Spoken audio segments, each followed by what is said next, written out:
여러분 안녕하세요. 별천지의 내가복음입니다. 세상에는 참 다양한 사람들이 각자의 삶의 방식으로 살아가고 있죠. 그런데 신기하게도요, 행복해 보이는 사람도, 힘들어 보이는 사람도 모두 크고 작은 문제들을 안고 살아간다는 공통점이 있습니다.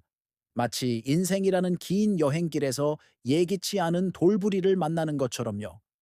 오늘은 그 수많은 문제들 중에서 많은 부모님들이 한 번쯤 겪게 되는 마음의 감기, 바로 빈둥지 증후군에 대해 이야기 나눠볼까 합니다. 자녀들이 성장해서 독립하면 부모님 마음은 어떨까요? 물론 대견하고 자랑스럽죠. 이제야말로 내 인생을 살 수 있겠다는 해방감도 들 수 있습니다. 하지만 동시에 마음 한구석이 텅 비어버린 듯한 허전함, 깊은 상실감과 우울감을 느끼는 경우가 많습니다. 바로 이것이 빈둥지 증후군입니다. 평생을 자녀 중심으로 살아오다가 삶의 가장 큰 목표이자 역할이었던 부모라는 자리에서 한 걸음 물러나게 되면서 겪는 정체성의 혼란인 셈이죠. 특히 전업주부로 자녀 양육에만 온 힘을 쏟았던 어머님들이나 가족을 위해 묵묵히 일만 해오신 아버님들께 더 크게 다가올 수 있습니다.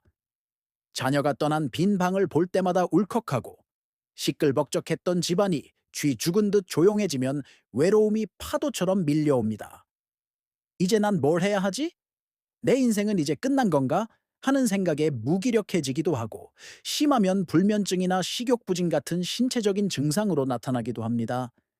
이런 감정들은 결코 나약해서 생기는 게 아닙니다. 지극히 자연스러운 과정이에요. 수십 년간 이어온 삶의 방식이 하루아침에 바뀌는데 어떻게 아무렇지 않을 수 있겠어요? 중요한 것은 이 시기를 어떻게 건강하게 받아들이고 내 인생의 새로운 챕터를 멋지게 열어가느냐 하는 것입니다. 마치 애벌레가 나비가 되기 위해 번데기 시절을 거치듯 이 시기는 부모라는 역할에서 벗어나 온전한 나로 다시 태어나는 중요한 전환점일 수 있습니다. 그렇다면 이 허전함을 어떻게 채워나가야 할까요? 가장 먼저 해야 할 일은 이 감정을 회피하지 않고 있는 그대로 인정하고 받아들이는 것입니다. 아, 내가 지금 허전하구나, 외롭구나, 라고 솔직하게 인정하는 것만으로도 마음이 한결 가벼워집니다. 그리고 배우자나 가까운 친구에게 자신의 감정을 솔직하게 털어놓으세요. 혼자 끙끙 앓는 것보다 누군가와 대화하며 공감과 위로를 받는 것이 큰 힘이 됩니다. 어쩌면 내 옆에 있는 배우자도 나와 똑같은 감정을 느끼고 있을지 몰라요. 함께 이 시기를 어떻게 보낼지 이야기하며 서로의 든든한 버팀목이 되어주는 거죠.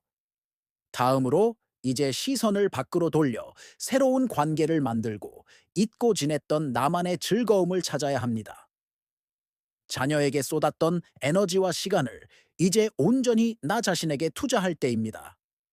예전부터 배우고 싶었지만 미뤄뒀던 것이 있나요? 그림, 악기, 댄스, 외국어 등 무엇이든 좋습니다. 동네 문화센터나 동호회에 나가보세요. 새로운 것을 배우는 즐거움과 더불어 비슷한 관심사를 가진 사람들과 어울리며 자연스럽게 새로운 관계를 맺게 될 겁니다. 함께 웃고 떠들다 보면 외로움이 들어올 틈이 없어져요. 몸을 움직이는 것도 아주 좋은 방법입니다. 가벼운 산책이나 등산, 요가, 수영 같은 운동을 꾸준히 해보세요. 운동은 우울감을 날려주는 행복 호르몬인 세로토닌 분비를 촉진시켜 줍니다. 몸이 건강해지면 마음도 자연스럽게 단단해지죠. 아름다운 자연을 보며 땀 흘리고 나면 머릿속을 가득 채웠던 복잡한 생각들이 어느새 싹 사라지는 경험을 하게 될 겁니다. 봉사활동을 통해 삶의 새로운 의미와 보람을 찾는 것도 추천합니다. 내가 가진 작은 재능이나 시간을 다른 사람과 나누는 과정에서 큰 기쁨과 만족감을 얻을 수 있습니다. 누군가에게 내가 여전히 필요한 존재라는 사실을 확인하면서 자존감도 회복될 수 있고요. 꼭 거창한 일이 아니어도 괜찮습니다. 동네 도서관에서 책을 정리하거나 복지관에서 어르신들의 말벗이 되어 드리는 등 우리가 할 수 있는 일은 생각보다 아주 많습니다. 무엇보다 중요한 것은 자녀의 인생과 나의 인생을 건강하게 분리하는 것입니다. 독립한 자녀의 삶에 너무 깊이 관여하거나 계속해서 돌봐주려고 하면 오히려 자녀에게도 부담이 될 수 있습니다. 이제는 멀리서 묵묵히 응원해주는 든든한 울타리가 되어주세요. 그리고 그 대신 그동안 소홀했던 나 자신을 돌보는 데 집중하는 겁니다.